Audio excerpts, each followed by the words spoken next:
நீலகிரி மாவட்டம் கூடலூரில் உள்ள பழங்குடியின மக்களுக்கு மின்னணு வாக்கு இயந்திரத்தில் எவ்வாறு வாக்கு செலுத்த வேண்டும் என வருவாய்த்துறை சார்பாக பயிற்சி அளிக்கப்பட்டு வருகிறது.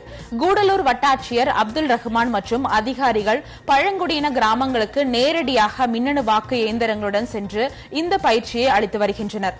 பழங்குடியின மக்கள் எழுப்பும் சந்தேகங்களுக்கு விளக்கமும் அளிக்கப்பட்டு வருகின்றது.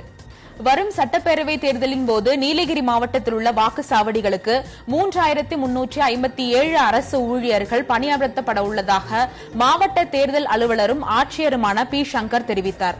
உதகையில் இன்று புறநகர் பகுதியான காக்காத்தோப்பு பகுதியில் வாக்கு எண்ணும் மையம் அமையவுள்ள அரசு தொழிற்பயிற்சி கல்லூரியில் ஆய்வு செய்த பின் பேசிய அவர், தேர்தலுக்காக 913 உள்ளூர் காவலர்களும் 360 துணை ராணுவ படையினரும் பாதுகாப்பு பணியில் ஈடுபடுத்தப்பட உள்ளதாகவும், பதற்றமானவை என கண்டறியப்பட்ட 138 வாக்குச்சாவடிகளில் கூடுதல் பாதுகாப்பு ஏற்படுத்தப்படும் என்றார்.